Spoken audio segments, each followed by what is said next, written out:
Welcome to today's program. My name is Alex, and this is a channel about guitars, gear, music, other related products. Today's show, we got a really good one. We'll be talking about, first of all, sorry about that, YouTube changing monetization. YouTube flags the channel for playing silently, and Columbia House still around? Can you hear that? It's got people in the back. I'm sorry, but yeah. So YouTube is changing monetization. We'll be talking about that later. And first of all, let's start with a big one. Something's kind of scary for us creators. YouTube flags a channel. A bassist, I believe it's Davey 504. He gets flags by YouTube for playing his bass silently. He's been documenting his journey and his struggles with the YouTube monetization, automatic. I guess it's like some sort of AI that does it. And apparently, he's been going through big struggles to the point that for what I get from his video, is that he is trying to like try to see what is getting him this copyright strike so he can no longer do him. The problem is that he usually, I guess the way he built up his platform was by doing cover songs. So he will come with like really greatly play, greatly with great skill.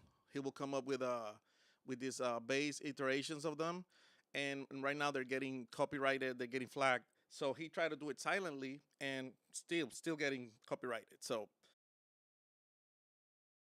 sorry, go figure. So I'm gonna play some of his video. I don't like doing these videos about getting reacting, but sometimes so you can get the context of it. Who better than him to talk about it?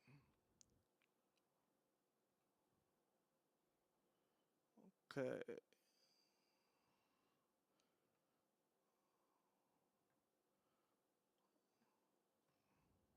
Comedy, I know. So I picked up my bass, I get ready to play The Sound of Silence, and then, as the joke, I muted the audio. The Sound of Silence. Check this out. Yeah, he's not play. Oh, he's playing, but he muted the audio. Sounds amazing. That's it. It's just me dry humping a bass guitar in complete silence. I didn't play a bad cover. I didn't play a good cover. I didn't play the song at all. And Like this guy, somehow, cause he's through the funny. magic of YouTube copyright system, I got a copyright claim for The Sound of Silence. They legitimately copyrighted The irony, the irony of it. He was silent and he got copyrighted for the sound of silence. silence. Humanity has peaked. The music industry has officially acquired the exclusive rights of nothingness. Now they legally own the absence of audio. From this day forward, every time you stop talking to take a breath, royalties are due. Okay, so yeah, he of course he's playing it in humor. That's his brand. He plays he talks about it in jokingly, but I mean I think it's scary. Like me as a creator, I'm somebody who's just trying to develop this channel. I've been pivoting a lot with what I do with it. Maybe that's why I haven't got that much success. But so it scares me because I'm like sometimes I've thought about like maybe going live, singing a couple of songs, playing with my guitar. But what is copyrighted? What is I mean everything's copyrighted, but what is just gonna take like a cut from your video and what is gonna get like flagged? So it gets a little scary to actually do anything on this platform anymore. To what point there's any wiggle room for us to do anything? Hey, hello, cousin Mike. How you doing, cousin Mike? Everything fine? Just talking about here some themes. Yeah. Um. Why do I don't see the chat here? Oh, I see it here. Okay. Still figuring this out. So sorry about that. So I mean, especially for a channel like this, like him, like he's been around for a while. He is obviously a great bassist player. He knows his craft. He's been doing it for a long time, and now all the people and all the subscribers he's had who subscribe because of his bass tutorials or the bass parts he plays about these popular songs, he cannot give them the content that they sign up for anymore. So it's a little hard for him to pivot from that.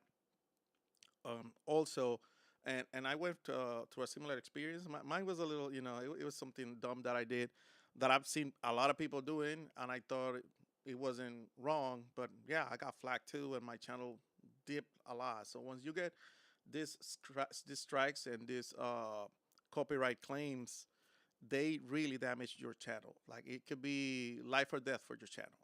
So right now, yeah, he's in between that that gap that he doesn't know what else to do with his platform. He's got a huge platform too. Let me see how many subscribers he has. Maybe 104 YouTube.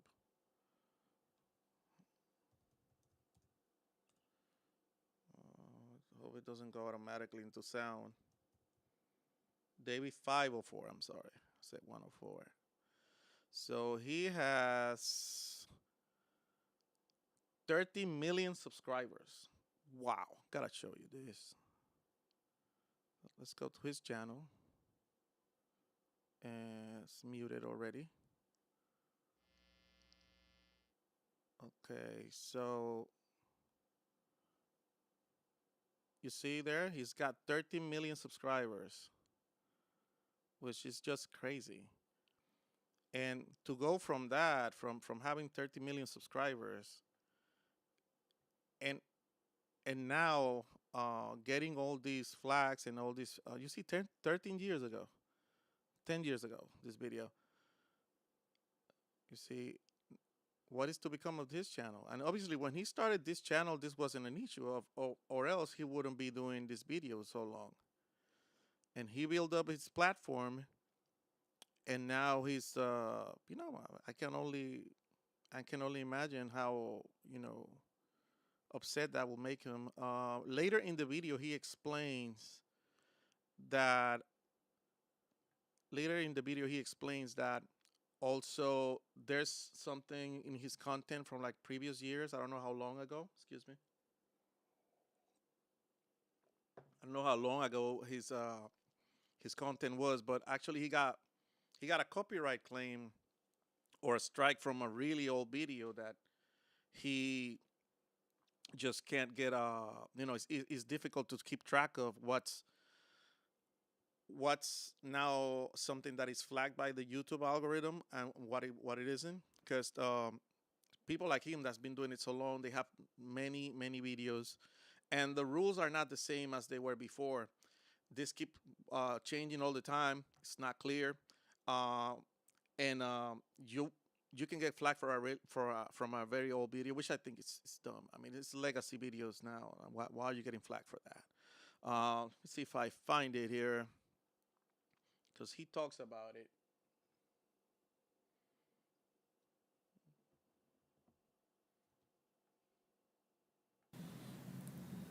Shit, I just paused to that and went. Option 3, counter disputed. Now, as I said before, here's where the system is completely backwards. I know I'm right here, but if my counter dispute gets rejected again, the video will literally get nuked and removed instantly. And that video also contained a sponsor.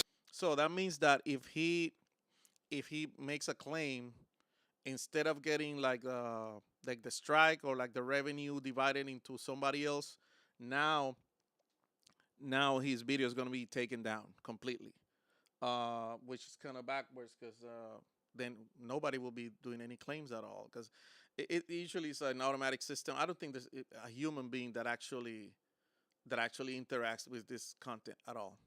So if my counter dispute gets rejected and the video gets removed, the sponsor might actually sue me as well, because they paid me for the space in that video. Oh yeah, because he has sponsors, and they paid him to do the video. So therefore, if they take the video down, I mean, it's like he stiffed the sponsor with the money.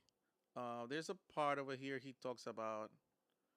I mean, you can just check his channel if you want to see the whole video. It's kind of hard to find it right now. Oh yeah, this is the part he's talking about it. In this video, he did something like uh, it was like it was like a silly joke. Not my particular type of comedy, but he did a joke that kind of made it sound like he was gonna do something that you shouldn't do for money. But it's, I mean, it doesn't show it in the video. It's kind of like implied, but he got flagged for that too. So that's what I was talking about, the his old videos before. Like, he doesn't know which videos are gonna get flagged or not. And again, what the situation with me was something similar, which actually not that long, but it was a video from like last year. I didn't know about it. So yeah, how do you know which is, like, especially in his case, how do you know what's permitted now that it wasn't permitted before, and it's been in your channel for years? It's confusing, and it's scary too. So think good for that now. Now yeah, just something to think about, especially with YouTube changing their monetization and all that, and which we'll talk about that later. But it's something scary, something that just got you thinking. I mean, and not just for guitar channels, but especially for guitar channels, especially for music channels, because music is something that, yeah, you could do original music here, but I mean, everybody knows that not a lot of people are supportive of original music, and even if they are, it's such a small niche that it's not gonna crack a dent on the algorithm.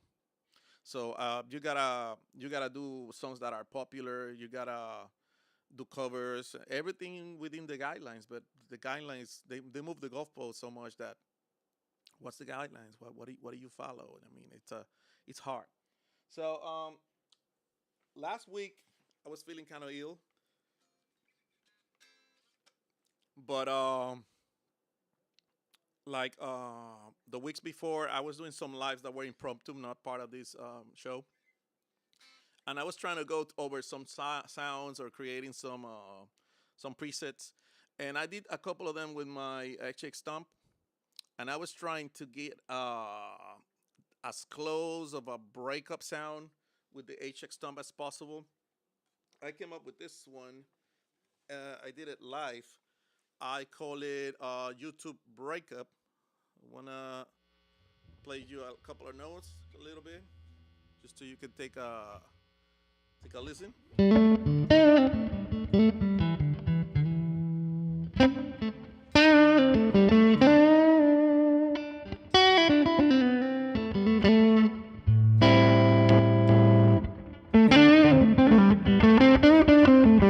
It was split before. Now it's full humbucker.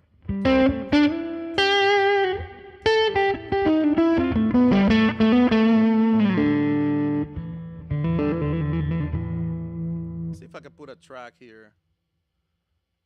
Let's just jam a couple of notes.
mean, while I was doing live. So I've been doing more of them during the week. So if you wanna just check out what we're doing, and I'll send the notifications when I'm going live. And I think I'm gonna work on the Helix Native, Helix Stadium Native.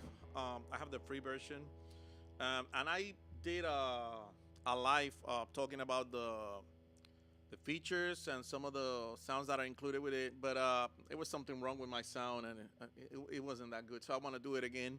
I do like the engine of the software. It does sounds pretty good to me. At least a couple of the sounds that I tried, and I'm pretty sure you can find any. It's like 5 sounds, one for bass, for guitar, something like that.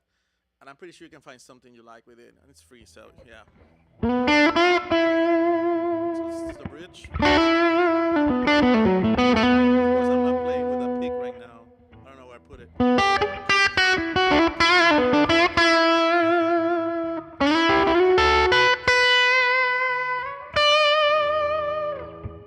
Okay, so I'm gonna split it now. Kind of like the split on this guitar. Of course, it has similar Duncan humbuckers. Doesn't have the original ones.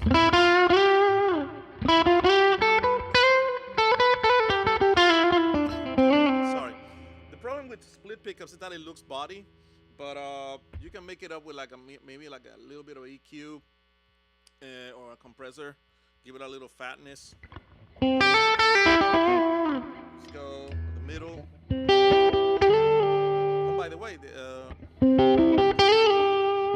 middle with humbuckers, middle with single coils. If you roll down the volume a little and don't hit it as hard, sounds pretty clean. Neck pickup.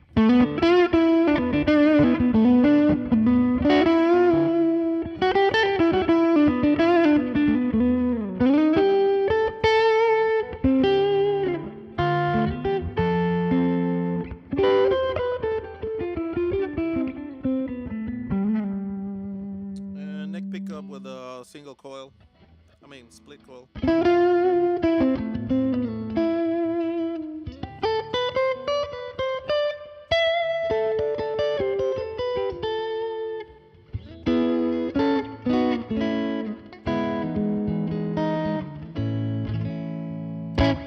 All right, just leave it over there with the guitar.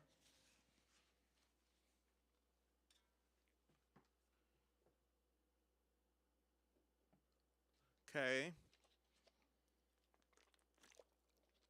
Now, our next topic, it's something that caught me by surprise. Cause you remember Columbia House? Columbia House was a business that I used in the I want to say 90s, late 90s, and it was um, like a club, like a CD club. Back then, we were using CDs. Younger people out there, whoever listen to this program in the future, we use CDs. You know, they were physical media. So this that you have music on it, not just out of the ether, right? So it was a music club that you would. I heard that they started being like a penny. You will send a penny. In my time it was like 99 cents. So it was before the internet got big. They will send you a catalog of this, kind of like with the numbers, and you will pick. I don't remember if it was 7 or 8 or 10 or whatever of your selections. You will send them the whatever money. If it was the penny, if it was 99 cents, a money order with that, and they will send you those selections, those discs. Um, I was living in Puerto Rico. Even there, they will send them. Maybe that was why it was 99 cents. I don't know. So it sounded amazing, too good to be true, and it was because technically what it was is like you were agreeing to be part of the club, and the club will then have you. It was part of the agreement. You will have to buy I believe it was 3, 5 selections in a year of their regular price items, and the regular price were like I don't know, like $20 for a CD, $22. I don't remember how much it was, but it was way more that you could buy these CDs anywhere else. Still, you were getting like a bunch of CDs for basically nothing, right? Um, and I always wonder what the heck was that about? I mean, how does that make sense? Because there were even people who put like a different name and get more products. I'm not saying I ever did that, but there were people doing that. So they will put a fake name and put it their send their selections, and then they will not buy anything at regular price. So I'm like, how the heck did that work out? So it turns out I didn't know that at that time. Now I know. Turns out, or this is the information that I've that I've seen out there, is that they were not the same quality CDs that you will get at like the store, right, or the record store. You will what they did is like buy like a license from the different companies that own the music, and they will reproduce their own material. So they will do it for a very very low price, and so I believe is the terminology, if I'm not mistaken, is that the disc is burned instead of pressed. I might be wrong on this, but I'm just saying it's not the same process as the regular disc that you will get at the store. So, that way, the people that were actually doing what they agreed with, buying the disc at a regular price and sending them the money, and with those people that were making more than enough money to do a huge amount of sales and money with that. Um, However, they did not pay a lot of money to like the artists, so it's a whole deal. The point is this: we're in 2026. Who's thinking about Columbia House anymore? Who's thinking about disc? Who's thinking about like owning albums, interchanging this? Not even Netflix does this anymore, if I'm not mistaken. And that's how they started. That's like their big thing, right? They started by sending you DVDs like as a rental model, and then they pivoted to the whole online model, right? Which is the streaming services we're using nowadays. So so it turns out there's a channel, a YouTube channel. He does what he deals is with like disc and vinyl and physical media, and I like him because I like all of that stuff. So let's take a look at it here. Oh my God, can't see. I put things in the middle and now I can't see. All right. It's probably gonna.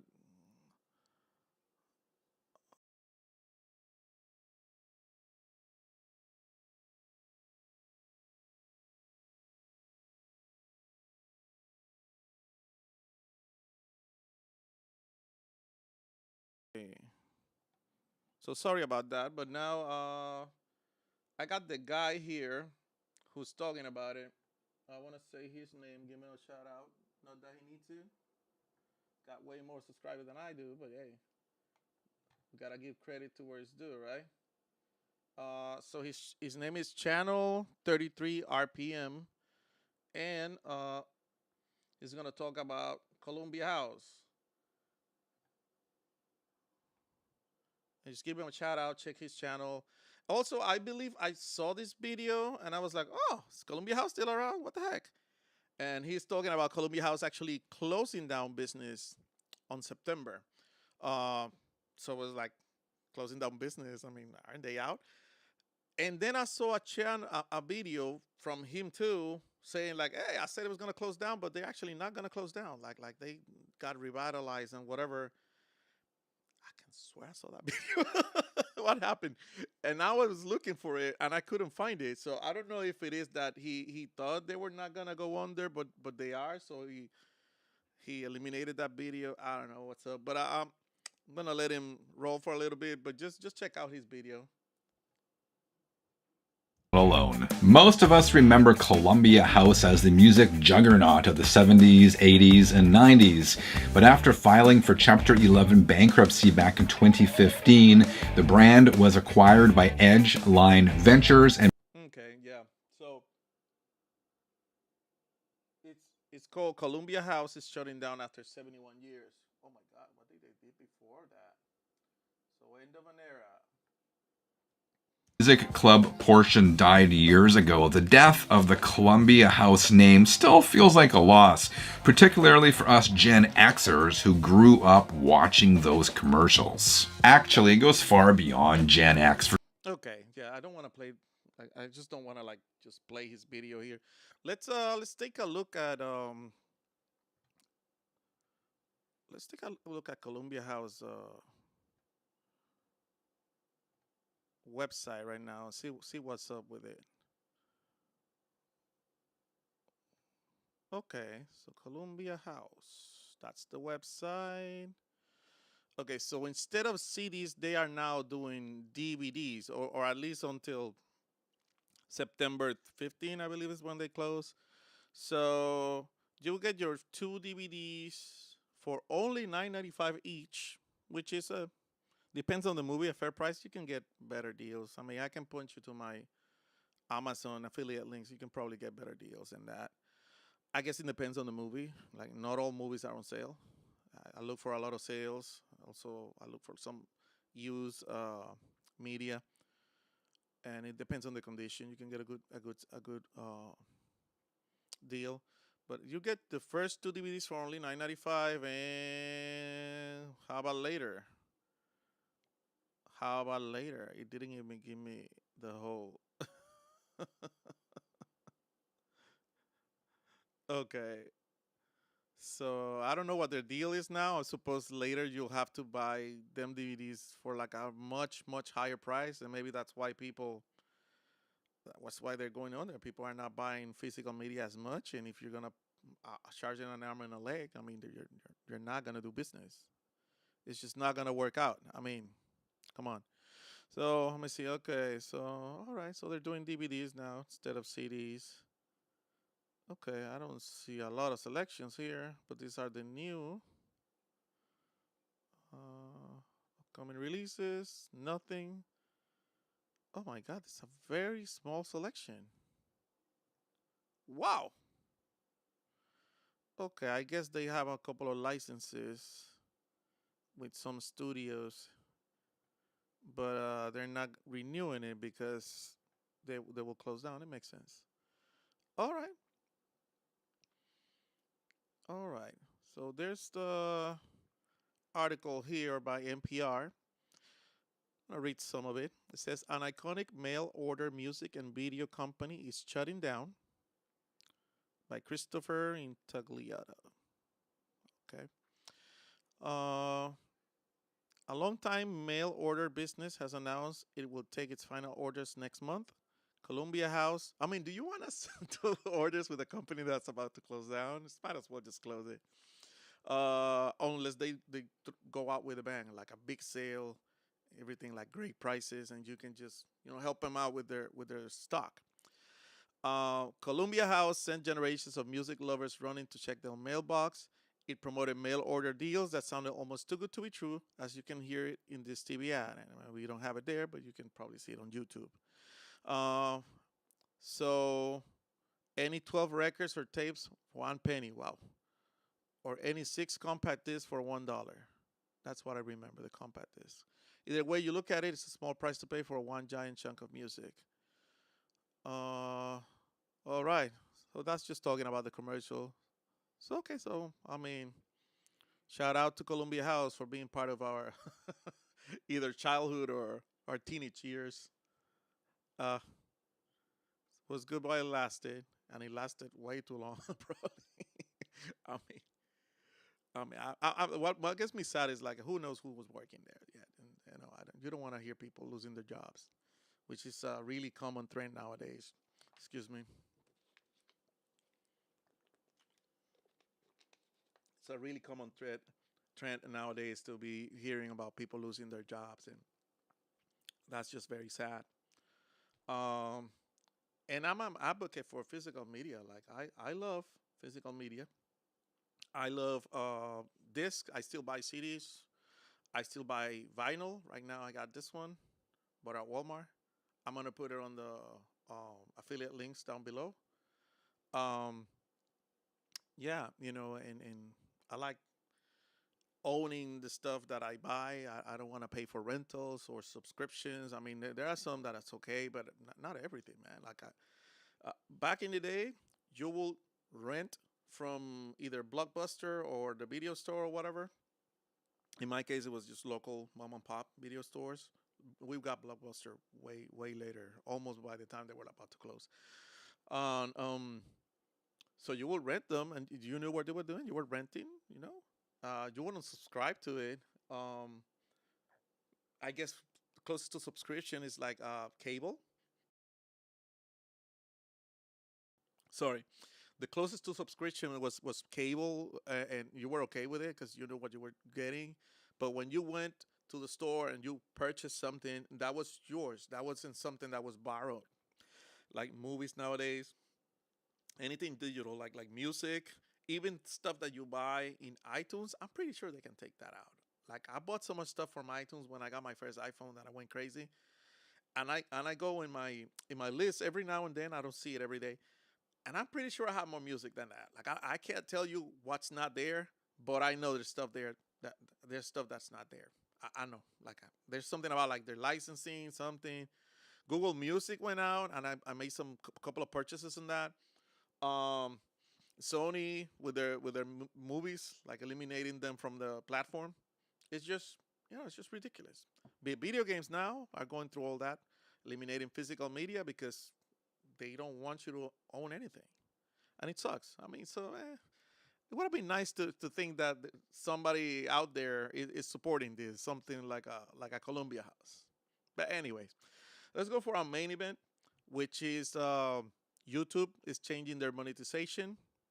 I know I'm late to the party on this one. This was announced like what 2 weeks ago, but I just wanted to put my 2 cents on it. And of course, starting on February 1st, 2027, um, YouTube is pretty much doubling, in some cases even worse than doubling the the point of entry for being in the YouTube partner program, which is what you get paid for doing these videos. It's just not much to begin with. So what I mean not much. It's not much what they pay you to begin with. So they're doubling uh, the requirements, and a lot of people are very upset at this because it clearly kind of feels like they don't want to pay like small creators, or it's just gonna be harder for people to get in. And I mean, I'm gonna play the video in a certain spot when he's talking about like the shorts, which I think is the most important part in the changes, and in the public hours, and that way we can discuss it afterwards.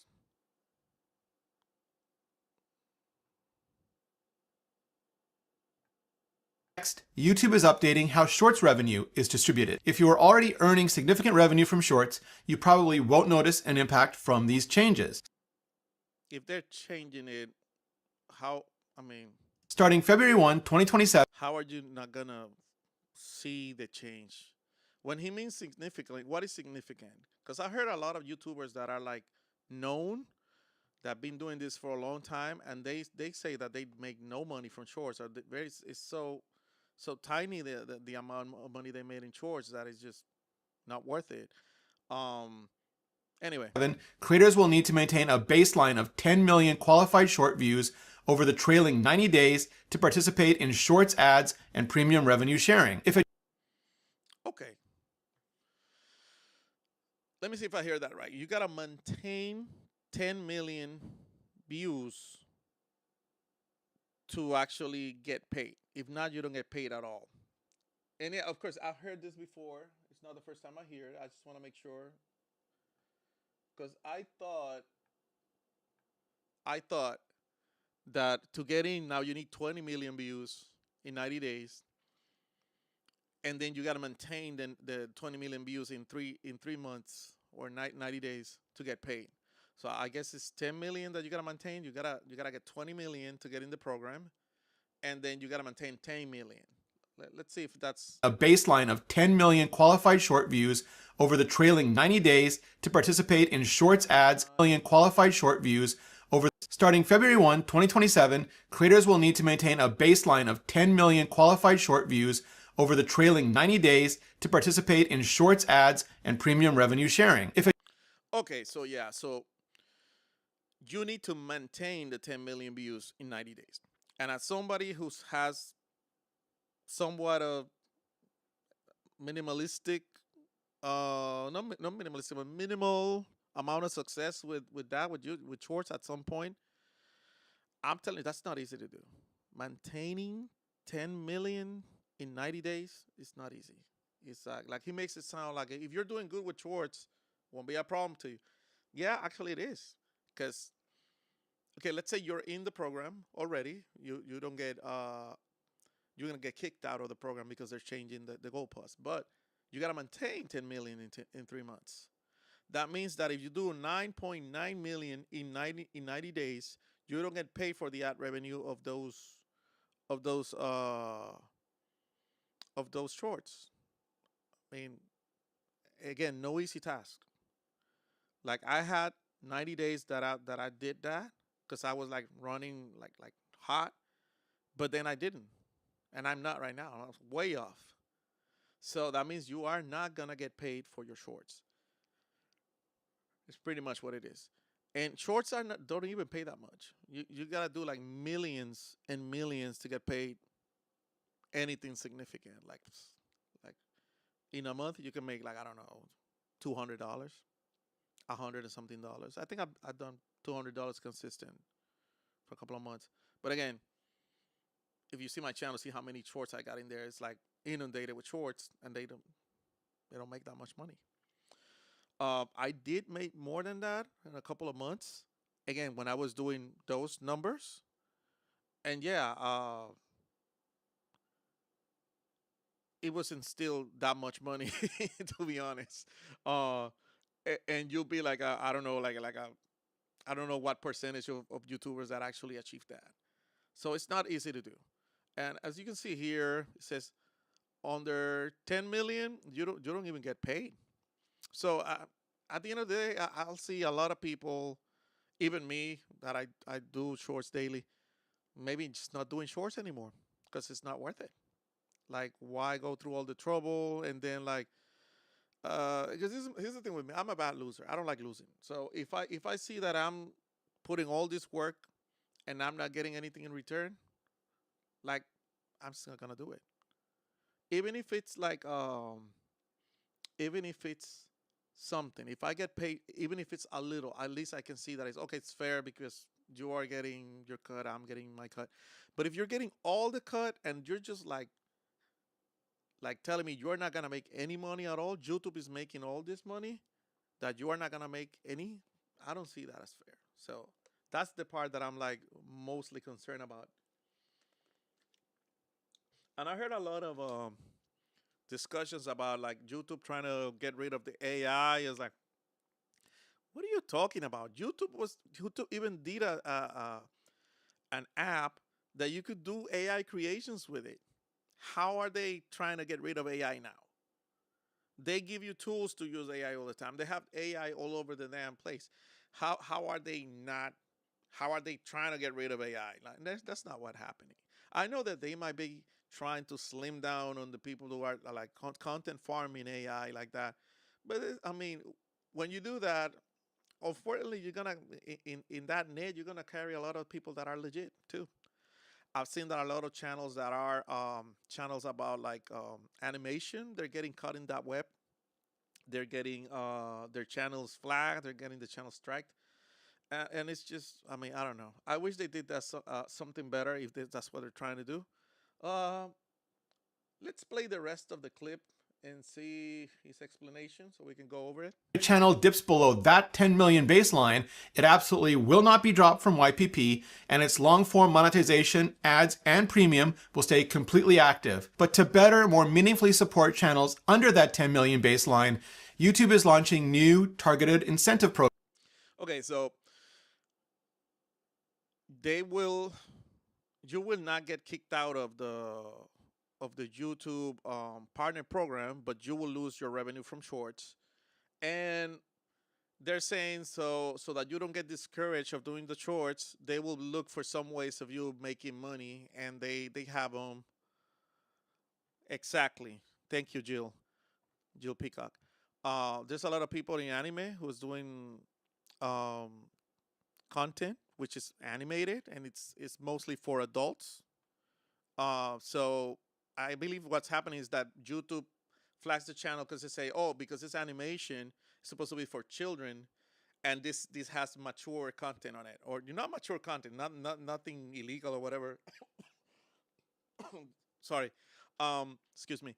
But what they mean is like, oh, because it's animated, it's supposed to be for children, and it has it has content for adults. Like it might be some swearing words or some like jokes.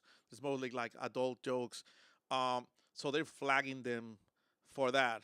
I mean, and of course, there's a lot of BS because there's a lot of animation, anime.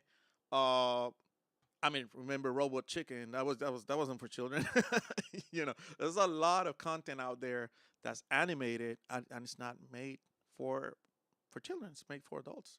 And I don't believe these channels are marking them that they're as for children either, because they will go through a whole other loop in the YouTube algorithm that nobody wants to go through that. Only this is a legitimate channel for children, right?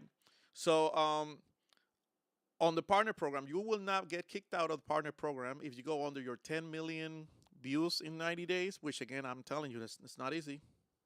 Not easy. Easy to go down the 10 billion, not easy to hit everything 90 days. So you will not lose your YouTube partner program, but you will lose your revenue in shorts. And again, they have this plan that they're gonna get some other ways to make you money.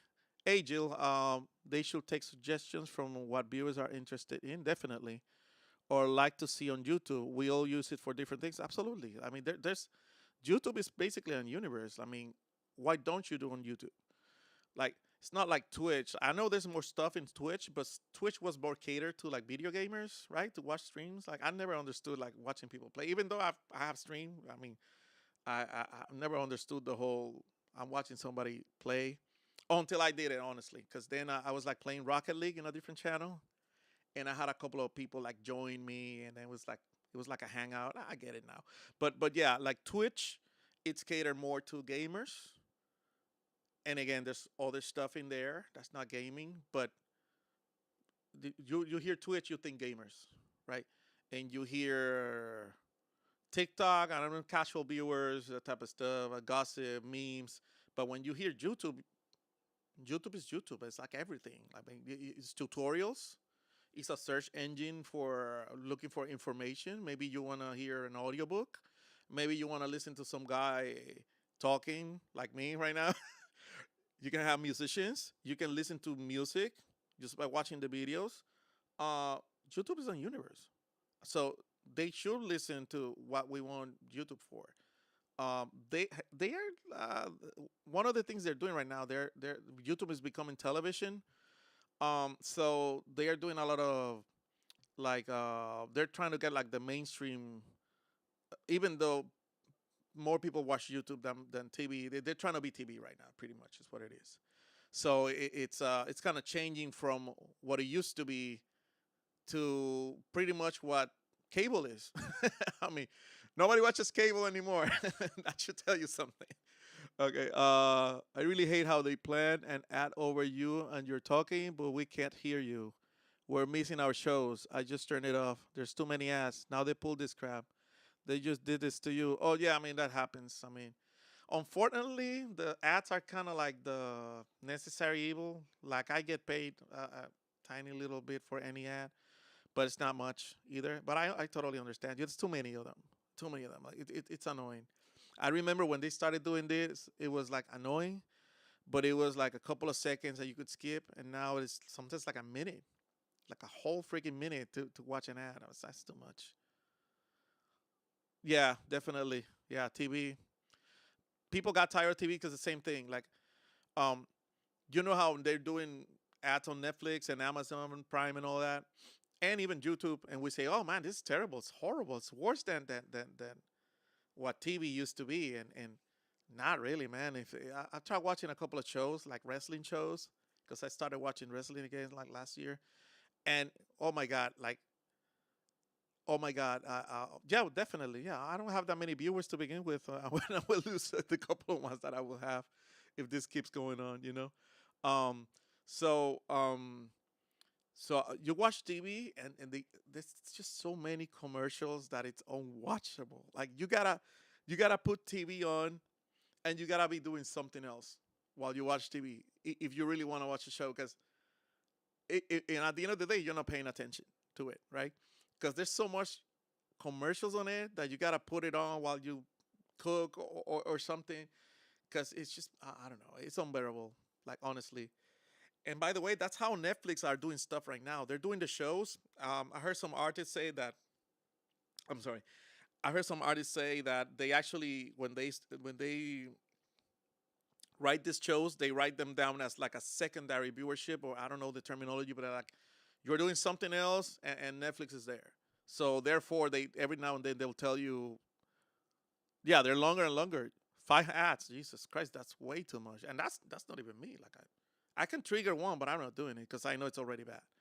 So so right now, so the way the Netflix is doing show right now is like you watch a show and all of a sudden you feel like if you're really paying attention, you're just like these people think I'm stupid or something. Like this show is dumb. Because oh we're about to do this. Oh we're going to this, and like, they're stating the obvious all the time because people are not paying attention. So that's how pretty much you gotta watch TV too, because I mean so many ads on it. It's even worse than YouTube, believe it or not. It's even worse than Netflix and Prime. It's just ads everywhere. And you pay for Netflix for Prime. Oh my God.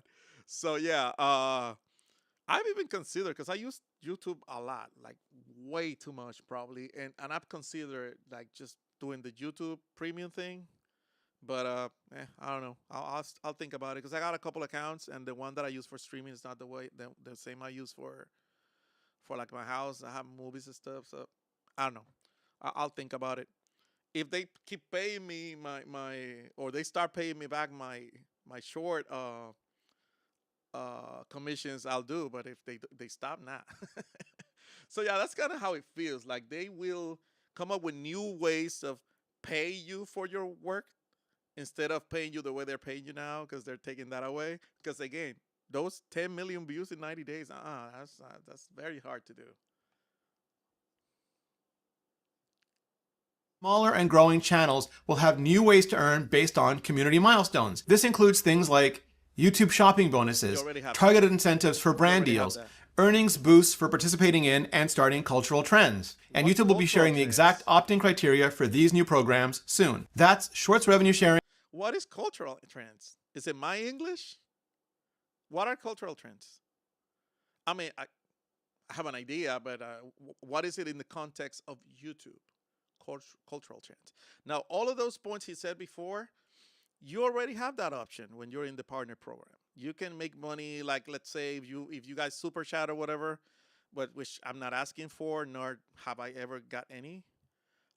So you already have that, like the community approach. You could tag. I usually do that. I tag at least on my shorts and on my other videos. I tag products, so in case people want to buy them, they don't cost you anything additional, but I get like a small commission.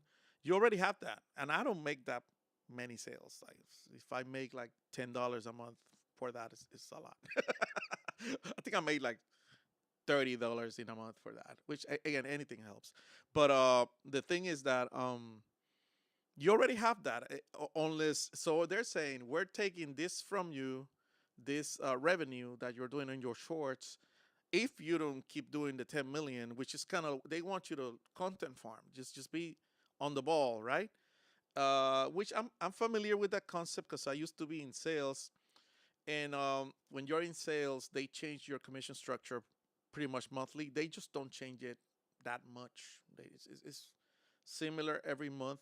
They just get kickers, and the kickers get move a little bit here and there based on market trends or just how the company wants to pay you.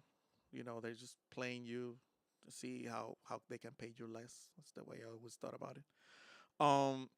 But so I'm familiar with the concept of changing, but it's just a huge change.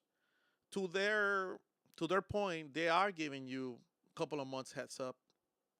So you know it's gonna be in effect in February 1. That way you can work on your channel and see how you can adapt to this, or not do this or pivot from this. Like right now, I gotta pivot from shorts to like long-term content all the time because I'm not gonna be content farming this thing. I already did that, and I already got tired of it, honestly. Yeah, and I have been making little to no money from this. So, yeah. Let's see what he says about the long-term, form videos. I believe he's about to talk about that. And new incentives. Next, YouTube is updating the threshold for new channels applying to YPP for ads and premium revenue share. This does not impact channels already in the YouTube Partner Program. If a channel is already in, its status stays locked in. Also, the thresholds for fan funding and YouTube shopping are completely unchanged. Okay, that's what I was talking about. YouTube shopping and fan funding. It's like instead of doing the 4,000 hours for monetization, if you do 3,000 hours in a year and 500 subscribers, you can start receiving super chats, and you can start doing the chopping. So you can pretty much like earn your, if you sell products, you can make money. I've never had a super chat. I'm not asking for one. If anybody wants to do it, yeah, I'll take it. Um, and in sales, I've tried to put some products here and there, but I'm not catering my content. I'm not carrying it to like making sales. Makes sense? Like for example, I seen some cool shirts. I'm like, hey, I'll just put it in there in case somebody wants to buy it. But I'm not making content selling shirts. That's not what I want to do. I don't want to be a marketing channel. And I'm not saying there's anything wrong with that. You can do that. You can open a channel and just start marketing stuff, and you'll make money off of the commission, which is fine. I mean, there's nothing wrong with that. However, I make this channel for people who wants to know about guitars and all guitarists, and like find maybe remember guitarists that you didn't know about. So I do this content for people like that.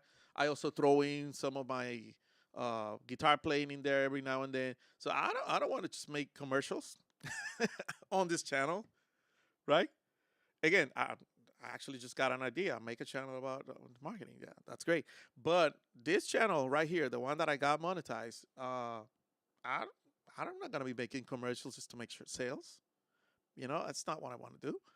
So yeah, that's gonna remain unchanged. So if you wanted to like, if this is the what you had in plan, or you can pivot to do this, yeah, you can still make that money and sell products. It's gonna remain the same. So newer channels can still leverage community support early on. For ads and premium rev share, for new channels applying February 1st, 2027 and on, the new thresholds will be 20 million qualified shorts views in the last 90 days, up from 10 million, or 8,000 qualified watch hours in the last 365 days. Okay, so this is it, and I'm pretty sure you already saw these numbers. Everybody's been talking about it. So pretty much, they double the amount of you know what you need to get into the program. It used to be 4,000 hours in a year. Not easy to do. It was kind of hard, especially when you're starting out. And now you're gonna have to do 8,000, which is double. And I believe it's the biggest one. I mean, they're both kind of harsh. 20 million shorts views in 90 days. That's huge. That's like wow. I'm pretty sure there's people that can do it. But again, YouTube is for everybody. Like Jill Peacock said, YouTube is for everybody. They got a lot of stuff here, a lot of channels that are smaller audiences. And I mean, you can say no. Well, then you weren't gonna make no money. That's not true. You can have a small audience. You can make money. I'm not, but there's people that do in any niche. It's just how you interact with the people, and if you present a good product and good entertainment, and people usually reciprocate to you. But that 20 million in 90 days will kick a lot of people out of the, not kick them out, just not let them get in the program if they were going to do it on shorts. The 8,000 hours is harsh too, because it was a lot of work to get in that. It's not impossible, it's a lot of work. I can tell, I could say, oh, what if you got one video that does the hours? Like, we're not doing that. We're not talking about winning the lottery over here, like going viral and all of that. It's never been the story of my life, anyways. Like the way I've done things in life usually is through hard work, through like being consistent. And even though I'm not being consistent on YouTube, but in other things in my life, I just kept trying, right? So the 8,000 hours is kind of hard. The only silver lining I can see to this, again, the 20 million in 90 days, I don't know about that. I don't see it. Again, it depends on the content. There's content out there that people do watch a lot. And I mean, I don't have the equipment or the, the I don't know what, I forget about it. I'm not the person to do that content. So, but 8,000 hours, even though it looks dismal, we gotta understand that YouTube, again, has been growing a lot, and it's been more people are watching YouTube than I think TV right now, and the other platforms together. So they probably know they're gonna get a big influx of viewers and a big influx of eyes on it, maybe more than double than before. So it can still be possible. Don't get discouraged by that. Don't get discouraged by the 8,000 hours. And if you are halfway there, just try to get there before February. Like, yeah. Strategize. Do a little bit longer videos.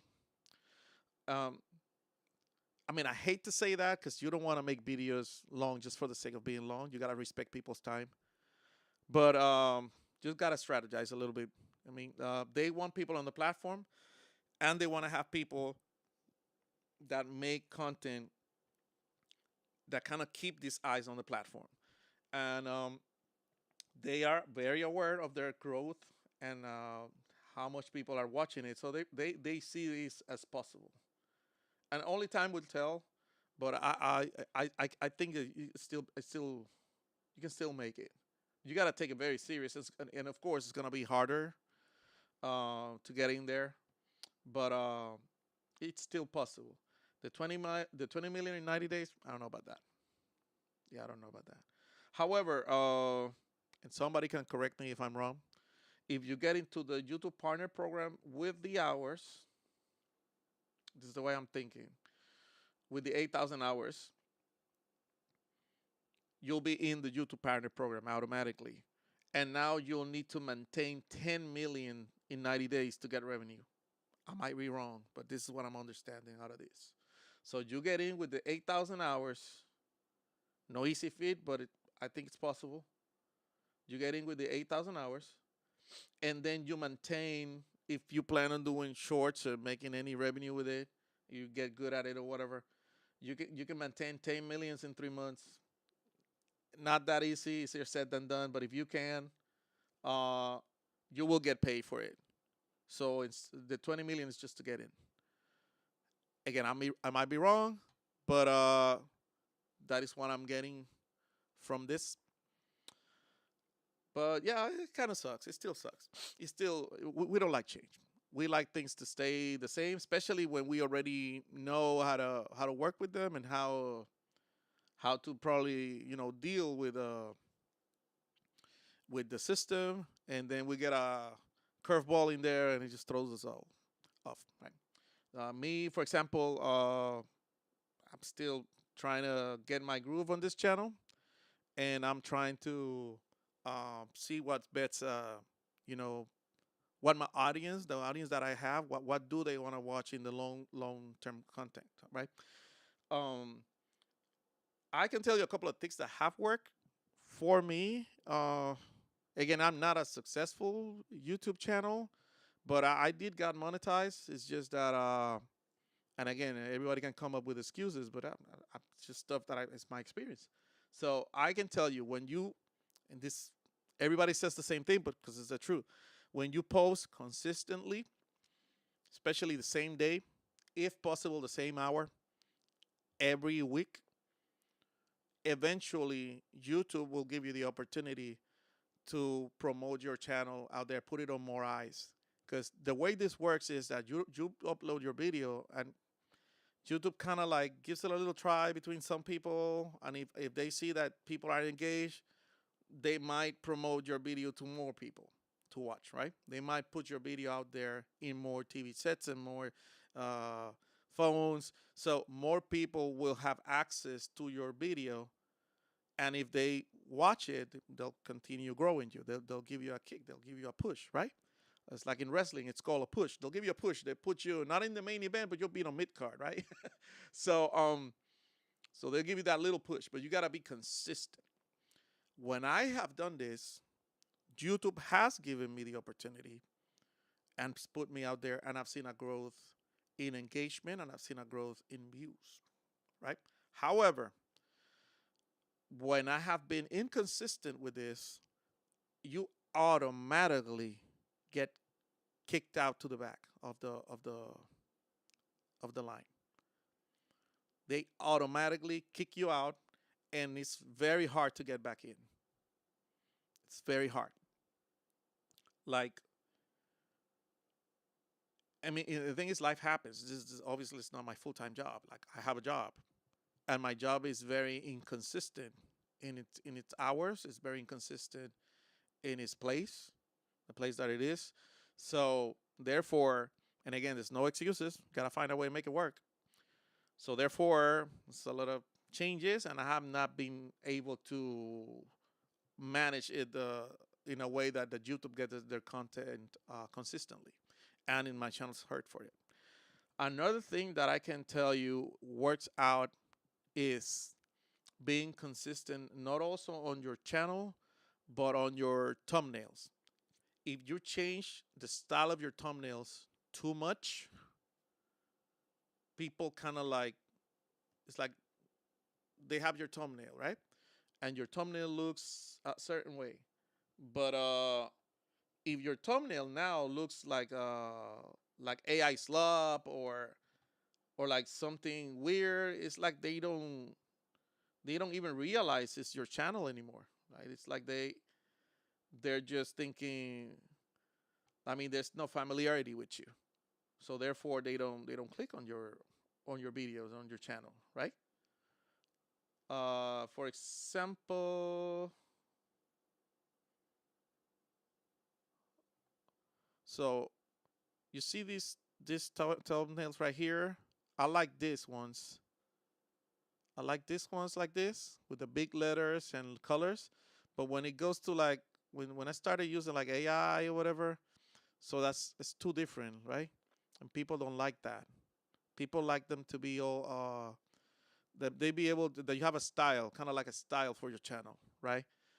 Also, there's a lot of people using AI on their thumbnails, and I do it sometimes on a pinch, but it gets to a point that you go into YouTube and everything looks kind of the same, and then kind of that AI kind of like I don't know. It's just a lot of stuff in there, and I don't like it.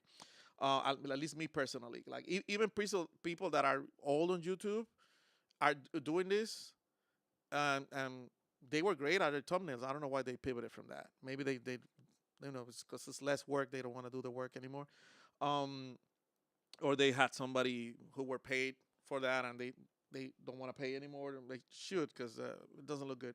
Um, Another thing is people like when you have like a setup, like they can see and they're familiar with your colors on screen, and like the placement of your mic, and even the way that you're sitting.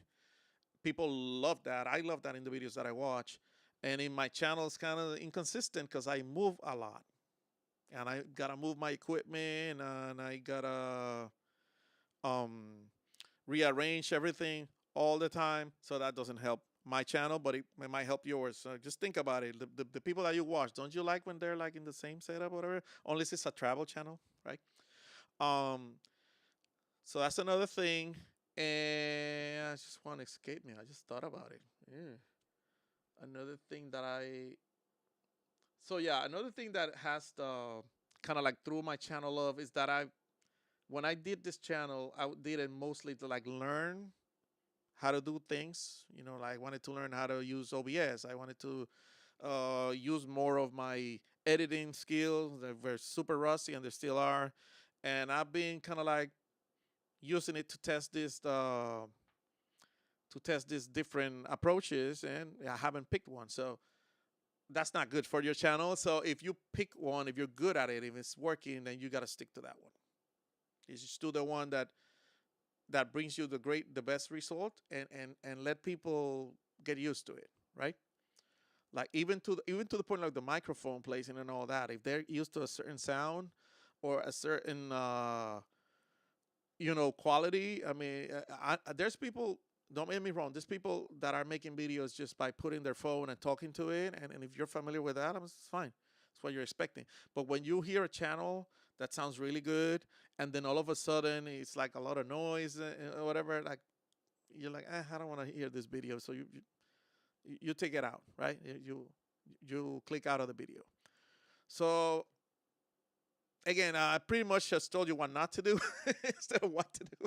But again, it's my experience. When I have done these things right, it has worked for me. What I'm trying to say is, like I said before, don't get discouraged by the 8,000 hours, because we got to give them a little credit. They know what they're doing. They own the business.